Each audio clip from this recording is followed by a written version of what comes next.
거고요. 그다음에 이 부분 그 학생부가 어떤 원리로 작성되는가에 대한 내용이 있어요, 어머님들. 요거 제가 직접 쓴 거예요. 그러니까는 그 잘 읽어봐 주세요. 그래서 이게 거의 그 하나의 어떠한 총론적인 행동입니다. 그래서 요 내용들이 있는데 요거는 우리가 한번 확인해 보신다면은 반말로 써서 죄송합니다. 이게 이제 학생들한테 제공한 거니까. 그래서 외부 유출하지 말아주세요, 어머님들 이거. 이렇게 진행을 하고 저희가 뭐 외부 유출 이거 재원생 어머님들만 문자 간 건 알고 계시죠? 좀 이런 매력이 있어야죠. 학원을 다니면 이게 좀 좋은 게 좀 있어야 돼요. 앞으로 학부모 입시 클래스는 비재원생 못 옵니다. 예, 그리고 계속적으로 이제 진행을 하게 되는 거고요. 저희가 이제 좀 이렇게 입시가 좀 되고 하다 보니까는 이제 좀 좋아지는 것들도 있더라고요. 예? 예. 대치동에 가니까 편안한 게 있어요, 어머님들. 진작에 갈 걸 그랬어요. 예? 예. 그냥 진작에 갈 걸 이런 생각들이 듭니다. 분당에서 이 까다로운 분당에서 성공하고 나니까 대치동이 너무 쉬워요. 정말 애들이 빛의 속도로 늘어요 지금. 네, 학생이 지금 한 120명? 2달에 120명 됐어요. 그러니까 이제 뭐 계속 빛의 속도로 늘고 있더라고요. 공간을 어디로 더 이사를 해야 되나 뭐 이런 생각 갖고 있어요. 요즘 대치동에 그런 학원이 없다고 얘기를 하는데 밑에 그 관리사무소 소장님께서 항상 처음에 뻣뻣하시다가 지금 굉장히 우호적으로 바뀌셨어요. 대치동 건물 거기. 자, 이 내용도 한번 확인해 주시고요. 이게 서울대학교의 내용이에요. 근데 이거는 한번 19쪽이죠. 어머님들이랑 같이 제가 한번 읽어 드릴게요. 학생부에 여러 번 나온 내용을 질문한다. 질문의 수를 먼저 고려한다. 학생부에 근거가 있다면 심화된 교과 질문도 가능하다. 모두에게 해당되는 내용보다 그 학생만의 특이점과 주안점을 질문한다. 특이사실은 꼭 확인해야 한다. 교과 세부 특기사항과 관련된 독서의 넓이와 깊이를 고려한다. 학업 성취도가 상승하게 된 이유를 질문하여 학생의 학업 잠재력을 확인한다. 창의적 체험활동을 통해 학생의 유의미한 가치관의 변화를 확인하여 활동의 의미를 파악한다. 고교생활 기록부와 자기소개서의 내용을 비교 질문한다. 평가보다 사실관계 확인이 보다 중요한 의미를 갖는다. 이게 면접 원칙이에요. 그러니까 서울대학교가 학생부를 기반으로 이런 면접을 하겠다 해요. 그러니까 서울대학교 입장에서는 학생부에 관련된 형태의 면접은 이런 키워드가 있다는 거예요. 그러니까 애가 책을 많이 읽으면 책을 물어본다는 거예요. 애가 갑자기 3학년 성적이 확 올랐으면 이유를 물어본다예요.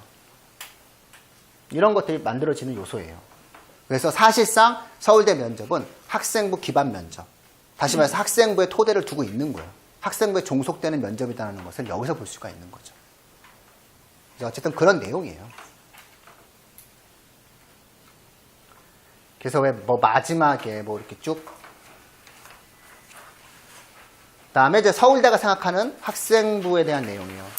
학교 중심 학생부에서 학생 중심 학생부로의 전환이다. 학생 중심 학생부란 학교가 무엇을 어떻게 가르쳤는가에 대한 기록이 아니라 학생이 주어로 기술된 학생부, 즉 학생이 무엇을 어떻게 배우고 성장했는가에 대한 개별화된 기록을 말한다. 결과만이 아니라 배움의 동기, 과정, 결과와 후속 활동까지 기록한 학생부가 바로 학생 중심 학생부다. 이렇게 얘기하는 겁니다. 그래서 학교가 무엇을 했는지를 기록하는 것은 우리가 찾아보겠다. 학교 프로파일링을 통해서. 그러니 너는 그 학교의 환경 속에서 무엇을 했는지를 찾아라. 이렇게 얘기하는 겁니다. 그래서 이것을 구체화시키는 각각의 과정들이 무엇인지를 우리가 다음 시간에 잘 쓴 학생부의 내용들을 보면서 확인을 해보겠다는 겁니다.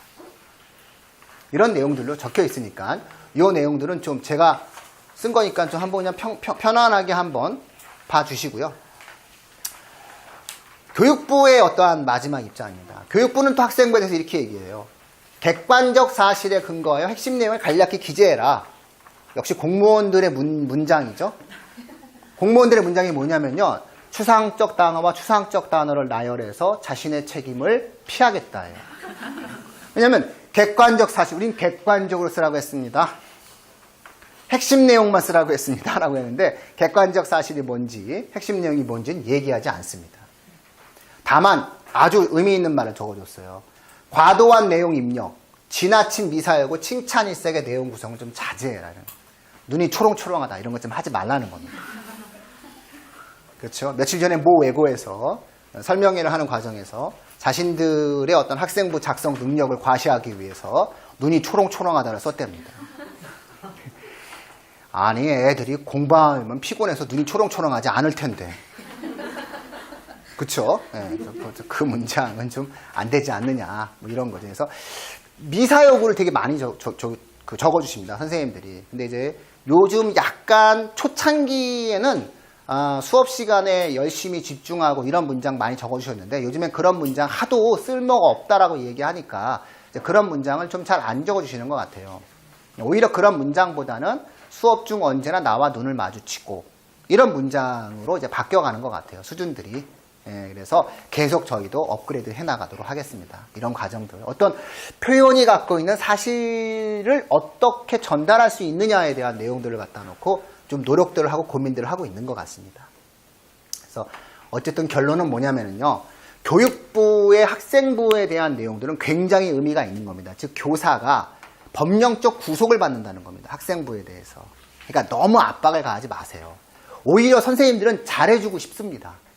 중요한 것은 데이터와 자료를 아이들과 어머님들이 제공하지 않기 때문에 선생님들이 못하는 거지 안 하는 게 아니라는 생각을 가지셔야 돼요. 일단 사람이 사람과 일을 할 때는 믿고 일을 해야 됩니다. 제가 날 언젠가 뒤통수를 칠 텐데 이러면 전 일을 못합니다. 저 같은 경우, 올가교육 같은 경우는 단 한 번도 선생님들이 나가서 애들을 끌고 나가서 학원을 차린 그런 케이스가 별로 없습니다. 제가 학원을 10년 동안 하면서 그런 케이스 사실 별로 못 경험했습니다. 특정 학원들은 같은 특정 학원들 학원에 어떤 그 분산을 시키더라고요, 무슨. 그쵸? 그 학원 선생님들이 1년 있다가 가고. 그러면 애들 얼마나 피곤합니까? 엄마들도 피곤하고 애들도 피곤하고. 저희는 그런 일이 없습니다. 왜냐면요. 일단은 믿고 일을 해야 되는 겁니다. 사람이 사람과 일을 할 땐 신뢰를 바탕으로 일을 해야 되는 거예요. 내가 설사 나중에 당한다 하더라도 일을 하는 과정들 속에서는 내가 그를 신뢰 있게 대하지 않으면 그는 나에게 마음을 열지 않습니다. 선생님들도 마찬가지입니다. 내 아이를 잘 보내줄 거다. 이 선생님이 정말 유능하고 능력이 있을 수 있다라는 그런 믿음을 가지시고, 근데 우리 선생님이 글을 좀 잘 못 표현하는 것 같다.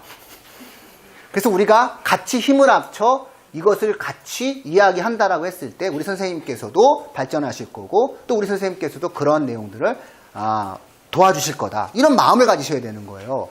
중요한 건 글의 능력에 관련된 내용이지 마음의 문제가 아니지 않습니까? 항상 그렇게 일단 생각을 하시고 신뢰관계를 가지셔야 돼요. 왜냐하면 선생님들은 굉장한 압박을 받습니다. 선생님들이 받는 압박은 뭐냐면 법령의 규정이 있기 때문에 법령에 어긋난다라고 얘기했을 때는 징계사유라는 겁니다. 연금에 해당 사항이 있는 사항이 될 수 있다는 거예요. 어쨌든 그런 부분이다라고 생각을 하시고요. 앞으로는 더구나 내신평가 방식이 바뀔 겁니다. 내신평가 방식이 수행평가 위주로 바뀌어가는 과정이 되기 때문에 선생님들이 받는 업무의 하중이 굉장히 많아요. 왜냐하면 수행평가 위주가 된다는 것은 수행평가를 중심으로 학생부에 기재해야 되는 거기 때문에 수행평가 문제 출제, 수행평가 채점, 수행평가 기록이 다 학생부로 완료가 돼야 돼서 수행평가를 2주에 하나씩 한다라고 한 달에 한 번씩 해야 된다면 선생님들은 한 달에 한 번씩 학생부를 써야 되는 거예요. 이거 만만치 않아요. 그러니까 도와드려야 됩니다. 잘 도와주는 학생이 좋은 학생부를 갖게 됩니다. 그런 내용이다 라고 말씀을 드릴 수 있을 것 같습니다.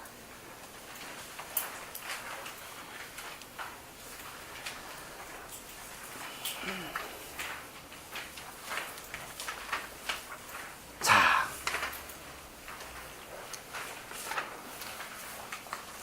학교생활 기록부 과정에 있어서 진로활동편에 관련된 어떠한 이야기들을 갖고 이제 지금서부터 진행합니다. 자, 학교생활 기록부 어떻게 달라졌을까에 대한 내용을 보면은 이제 개정 전이고 개정 후가 있습니다. 앞서도 얘기했지만 이 내용 있죠, 어머님들? 인적사항에서 학부모 정보 및 특기사항을 뺍니다. 잘했죠, 어머님들? 네, 잘했습니다.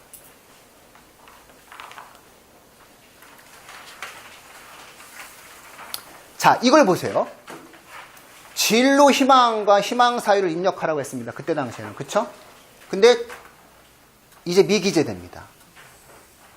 그쵸? 이게 어떻게 되는 거죠? 이제 쓰지 못합니다. 그러니까 애들 맨날 나는 의사, 그 다음에 의사를 통해서 이걸 갖다가 이제 안 하게 되는 거죠. 그리고 전부 다 진로 활동이 몇 백자였죠 아까? 700자. 그 700자 내에서 파악을 해라 이런 내용이 됩니다. 네? 그래서 어쨌든 내용을 만들게 되는 거죠. 자, 여기서 우리가 의미 있는 내용들로 한번 살펴볼 필요가 있습니다. 우리가 진로에 대해서 우리가 다시 한번 고민을 한번 해봅니다. 자, 이 진로에 대한 고민을 하는 과정에서 우리 어머님들과 학생들 그리고 앞으로 이제 진로 활동에서 진로 희망과 희망 사유가 배제된다라고 하는 것, 그리고 그걸 갖다가 진로 활동 속에 기재한다라고 하는 것은 거대한 변화가 있는 겁니다. 활동 속에서. 이 거대한 변화의 내용이 뭐냐라고 이야기했을 때 이제 드디어 교육부가 칼을 뽑은 겁니다. 바로 뭐냐? 진로는 뭐가 아니다. 제발 진로를 뭐라 일치시키지 마라.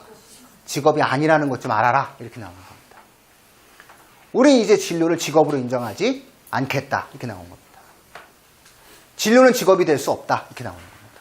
진로는 직업이 아니니 너가 생각하고 있는 진로에 대한 활동을 구체적으로 좀 언급을 해줬으면 좋겠다.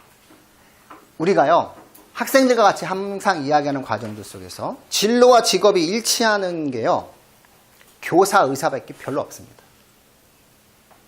왜냐면 교사는 교대를 가야 되고 의사는 의대를 가야 되니까. 수의사도 있는데 수의사는 가지 말라고 얘기합니다. 동물도 이쁘죠? 자꾸 보면 힘들다라고 제가 얘기합니다. 애들한테. 그리고 우리나라가 동물병원이 너무 많아요. 동물병원이 너무 많고. 우리나라 사실 개를 기를 수 있는 나라가 아니지 않나요? 어떻게 생각할지 모르겠지만 전 우리나라가 개를 기를 수 있는 환경이 아니라고 생각해요. 제가 외국을 별로 다녀본 적은 없는데요. 제가 개를 좋아는 해요. 근데 그렇다고 제 개를 기르지는 않는데 개들은 저를 좋아해요. 특히 길냥이들은 저에게 환장합니다. 저는 길냥이들이 다가오는 케이스가 많아요. 제가 예전에 주택에서 살 때 저희 동네 길냥이랑 저랑 친하게 지낸 중. 제가 말을 하거든요, 길냥이들한테. 오, 검은 게 멋있는데, 제가 걔가 진짜 검은데 진짜 애가 되게 멋있는 그 검은 고양이가 하나 있었고요. 그 다음에 무슨 이렇게 생겨가지고 되게 비싸 보이는데 걔가 집을 나왔더라고요. 주인이랑 어떻게 됐는지 모르겠는데 왜 이렇게 생긴 그 고양이 있잖아요. 딱 봐도 벌써 애가 너는 왜 집 나왔어? 제가 물어봤어요. 너는 왜 집 나왔어? 이렇게 막, 야, 너 집 나올 애가 아닌 것 같은데 집을 나왔네, 이 녀석이. 막 그랬어요. 근데 얘들이 제가 물을 좀 주거든요. 물도 좀 주고 이제 술 먹고 들어오는 날 육포도 던져주고 막 그래요. 잘 살아 뭐 이러면서 이제 가는데 얘네가 이제 가끔은 이제 저를 위한다고 쥐를 잡아다 줘요. 집 앞에 쥐를. 제가 해서 이렇게 쥐를 이렇게 이제 이게 장갑을 끼고 이제 쥐를 이렇게 해서 이렇게 잡으면서 제가 소리를 지르죠. 나 이거 안 먹어! 이러면서 나 쥐 안 먹거든! 이러면서 이제 몇 번 버렸어요. 했더니 이번에는 참새를 앞에다 놓은 거예요. 참새는 묻어줬어요. 사람이 참 그 심리가. 쥐는 쓰레기 봉투에 집어넣고 참새는 왜 묻어주는지 모르겠어요. 그래서 참새를 제가 묻어줬죠. 근데 어느 날은 다람쥐 한번 잡아오고요. 나 안 먹는다. 다람쥐도 묻어줬어요. 다람쥐도 묻어줬는데. 근데 어느 날은 딱 한 번은 제가 고민스러운 그 동물을 잡아온 게 있어요. 상상해보세요. 이 고양이가, 근데 중요한 건 그 검은 고양이 녀석이 잡아왔어요. 그 잘생긴 녀석은 안 잡아왔더라고요. 왜냐면 이렇게 내가 그걸 가져가는지 안 가져가는지 지켜보더라고요. 예, 그게 뭐였는지 아세요? 꽁이었어요, 꽁. 이거 고민스러워. 이거 어떡하지? 꽁인데? 예, 그래서 제가 얘기했죠. 네가 힘들게 잡은 거니까 네가 먹어, 마. 난 괜찮아. 그래서 이렇게 옥상에 올라가서 보니까 물고 가더라고요. 길냥이 괜찮아요. 그래서 제가 원래 동물이랑 친한데, 개가 이렇게 갔는데, 캐나다에 무슨 해변에 갔는데, 뭐 진짜 송아지만한 개가 있는데, 그 개가 주인이랑 같이 수영을 하더라고요. 응? 우선 탁 하고 내가 끌고 가는데, 개란 저런 거구나. 개의 삶이란 저런 거구나. 맞다. 내가 잠시 잊고 있었지. 시골에 가면은 왜 개들이 누워서 자잖아요. 볏집에서. 길가에서 자가지고 이렇게 지나가려고 그러면 쏙 일어나가지고, 왜 왔어? 이러면서 이제 한 10마리가 막 휙 지나가잖아요. 그래서 어쨌든 저는 그런 부분에서 막 동물병원 하겠다, 수의사 하겠다는 애들한테 항상 얘기해요. 우리나라 동물병원 숫자가 미국보다 5배가 많아. 라고 얘기합니다. 개원 동물병원 숫자가 5배가 많아. 네가 동물에 대한 시각을 어떻게 가졌는지 철학적 가치를 갖지 않고 동물이 예뻐서라는 이유로 가면 안 된다고 얘기를 합니다. 그래서 이번에도 이제 저희가 서울대 수의학과를 한 명 보냈는데 그 아이는 가치가 있는 거예요. 동물에 대한 가치. 생명 존중에 대한 가치. 인간과 동물에 대한 자신만의 생각. 이런 것들을 갖고 있어야 가는 거예요. 그래서 조금 명확하게 직업과 연결되어지는 과정을 가지고 있는 아이들의 그 진로라고 하는 것은 이렇게 분명해야 됩니다. 그래서 교사를 꿈꾸고 있는 애들은 굉장히 분명합니다. 그래서 교사를 꿈꾸고 있는 애들한테는 그에 걸맞는 활동을 하라고, 가능하면 활동을 하라고 얘기합니다. 그러니까 봉사도 좀 이렇게 돈 없는 아이들한테 가서 직접 가르쳐봐. 야, 네가 지금도 남을 가르치는 데서 즐거움을 느끼고 그런 활동을 안 해보는데 갑작스럽게 그런 교사 활동을 한다는 것 자체가 웃기잖아. 한번 해봐라고 얘기를 합니다. 왜냐하면 직업과 직접 연결되어지는 거니까. 근데 대부분은 진로와 직업을 연결할 필요가 없는 것들입니다. 진로는 그럼 뭐죠? 네? 진로는 뭐가 될까요? 꿈이죠, 꿈. 꿈인데 어머님들은 아주 구체화 시켜볼 필요가 있어요. 뭐죠? 진로는? 우리가 적어도 대학 입시에서의 진로라고 얘기한다면요, 2가지 요소를 갖고 있어요. 내가 잘하는 것, 내가 공부하고 싶은 것. 2가지입니다. 내가 잘해서 공부하고 싶은 거예요. 대학 공부하려고 하는 거 아니에요?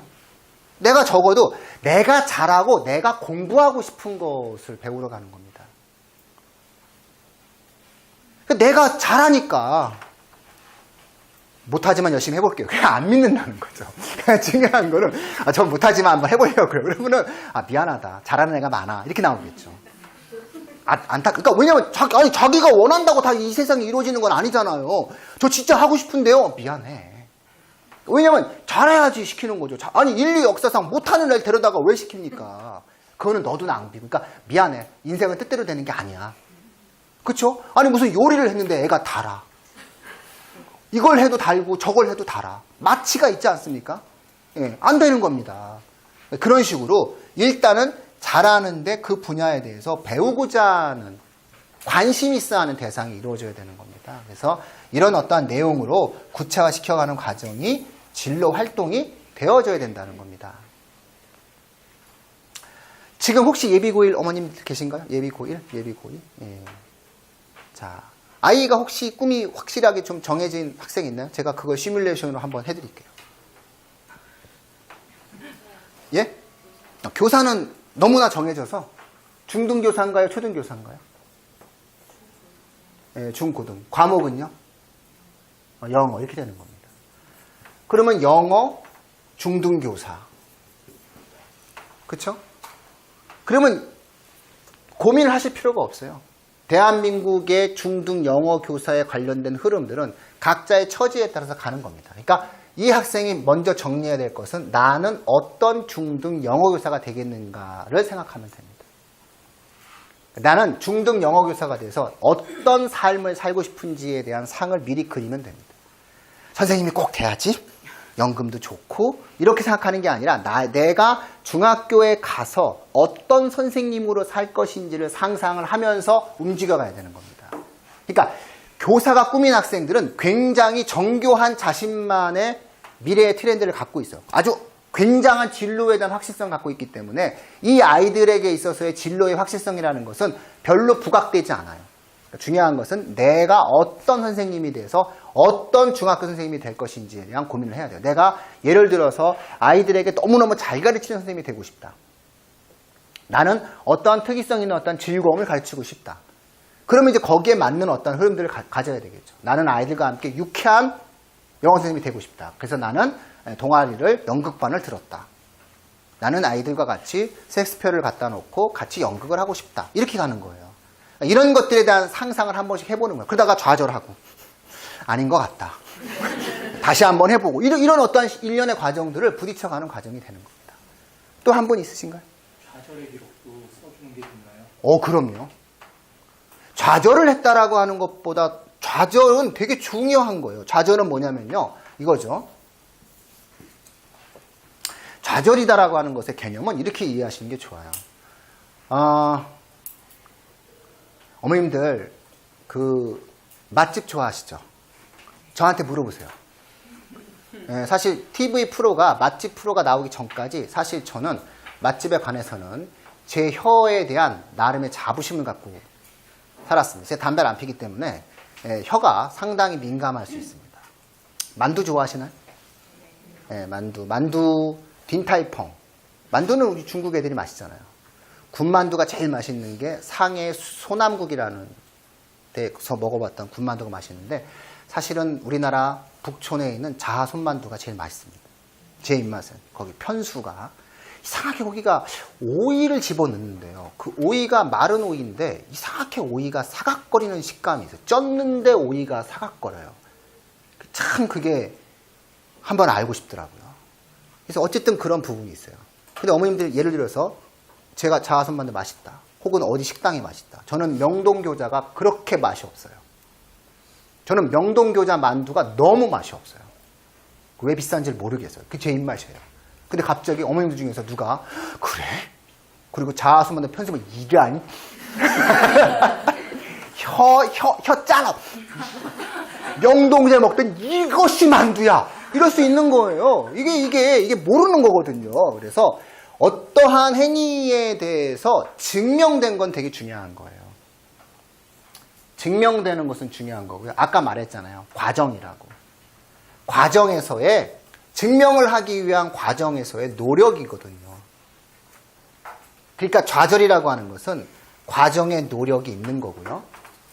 그리고 그 과정에서 한 번은 증명한 사실이 있는 거예요. 중요한 건 그 어머님은 맛있는 걸 좋아하는 거죠. 왜냐하면 그 손만두집도 가고 명동교자도 간 거니까. 행동을 해본 거죠. 행위를 해본 것과 행위를 해보지 않은 것에 대한 차이가 있는 거니까. 말만 하는 사람보다는 굉장히 역동적이죠. 그리고 이 좌절을 바탕으로 해서 다른 걸 움직여갈 수 있으니까. 얼마든지 좌절의 기록도 의미 있는 기록이 될 수 있는 거예요. 하나의 삶의 모델이 그대로 기록되는 거기 때문에 아무런 어떤 핸디캡을 갖는다고 생각하시면 안 돼요. 그러니까 1학년 때 학생부에 다른 것이 기록되어 있었다. 상관이 없다는 거예요. 그 아이가 그런 삶을 살기만 하면 되는 거예요. 우리가 생각하는 서울대학교의 학생부가 1학년 때부터 자신의 진로와 희망에 대한 확고한 철학을 갖고 쭉 움직이는 애들만 붙는다고 생각하시죠? 전혀 아니에요. 1학년 때 생각 없이 잘하는 거예요. 왜냐하면 1학년 때 서울대학교 인문사회 쪽은요. 과를 정하면 큰일 나죠. 내가 점수가 어떻게 나올지 어떻게 알고. 그래서 애들이 못 정해요. 막 못 정하고 막 덜치고 넓히고 막 그래요. 서울대도 다 알아요. 중요한 건 이 아이가 학교 생활에 얼마나 충실했는지, 자신의 인생에 얼마나 충실했는지를 알아가는 과정이라는 거예요. 진로 활동의 첫 번째 출발점은 자신에 대한 이해로부터 시작되는 거예요. 그런 거기 때문에 제가 아까 말씀드렸잖아요. 내가 뭘 잘하는지, 내가 뭘 배우고 싶은지를 기록하는 게 진로 활동이다. 이렇게 이해하시는 것이 훨씬 진로 활동에 대한 구체적인 사항을 잡는데 편안하시다라고 볼 수가 있습니다. 자, 혹시 또 한 분 계신가? 해드릴까요? 영화 CG 전문가 되고 싶다고. 영화. 네, CG 전문가. 영화 CG 전문가.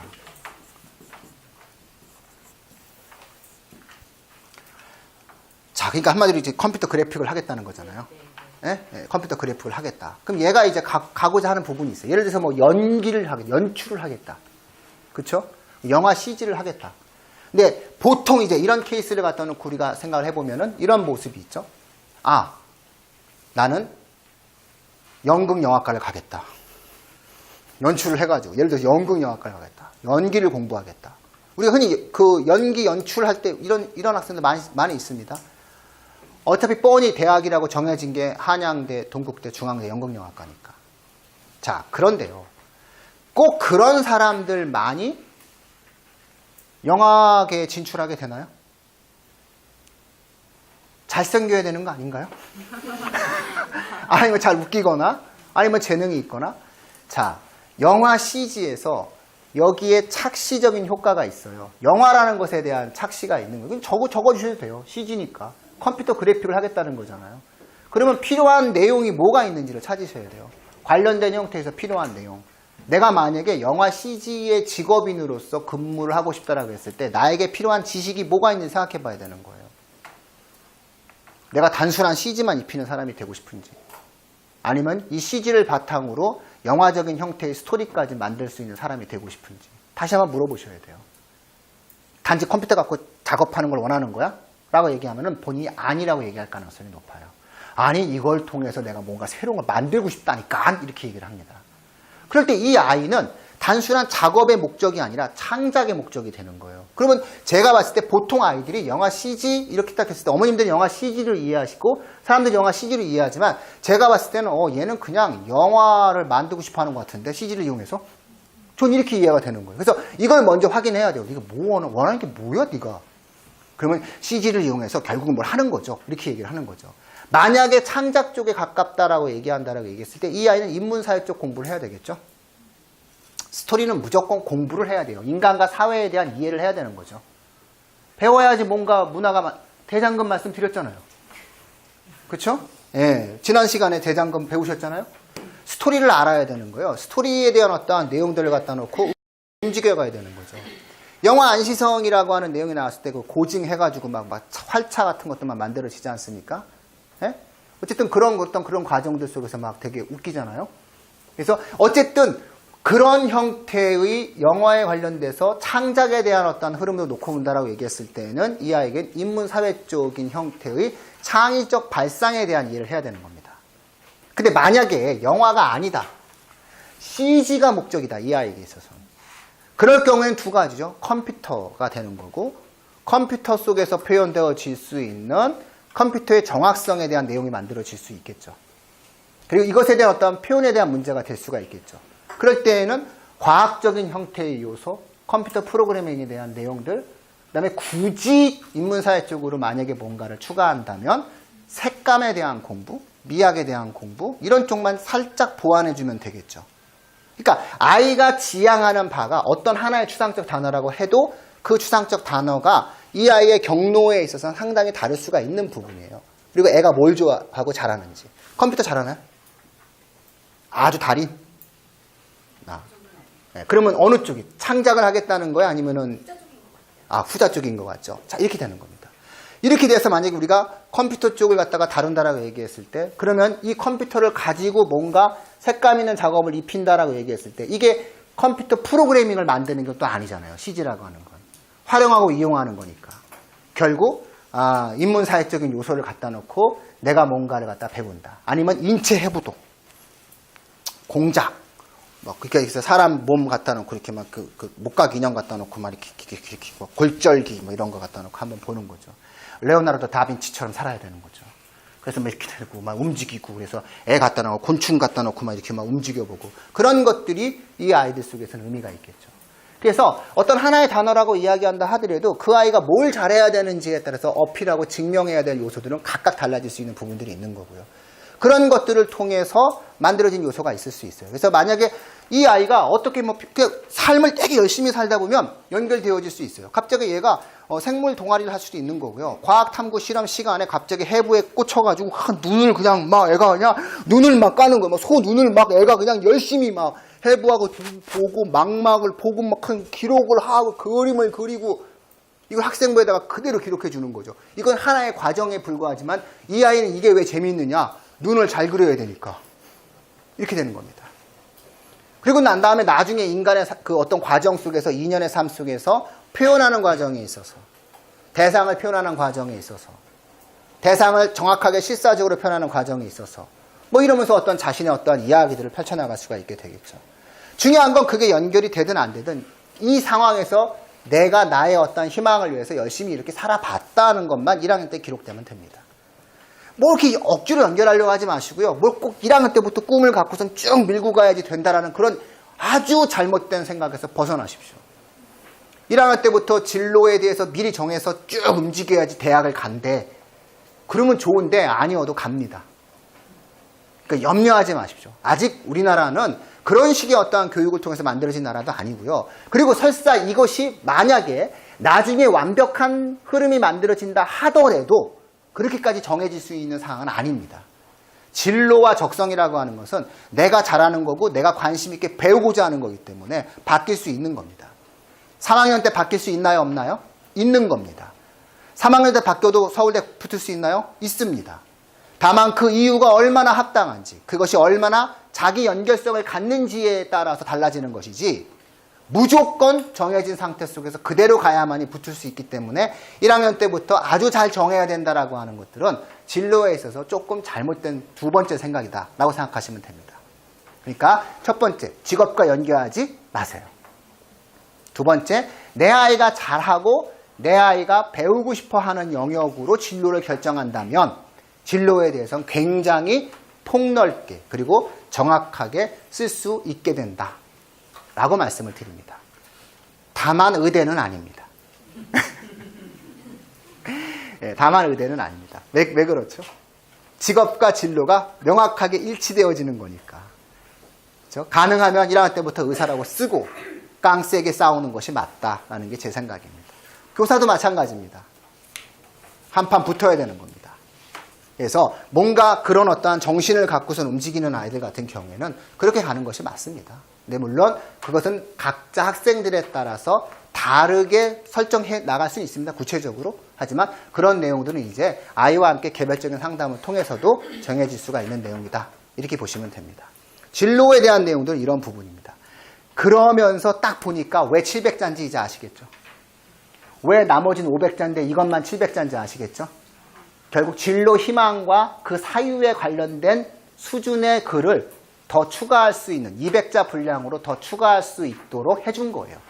그러니까 만약에 그런 서론을 쓸 수 있는 기회를 주지 않고 500자로만 딱 못을 박으면 어떤 하나의 사례를 쓰고 또 하나의 사례를 쓰고 끝나게 되면서 뭔가 이 아이가 왜 이런 진로를 희망하는지에 대해서 이야기할 수 있는 기회 자체를 갖지 못하기 때문에 굳이 진로는 몇백 자로 700자로 만들면서 통합을 해나갔다. 이렇게 생각하시면 되는 겁니다.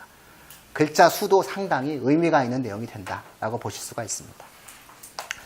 자, 오늘 1교시, 2교시 수업 잘 들어주셨고요. 다음 주에는 구체적인 어떤 항목과 내용들을 가지고 이렇게 쭉 이어서 나머지 어떤 활동들에 관련된 내용들을 가지고 살피는 그런 시간을 갖도록 하겠습니다. 고맙습니다, 오늘.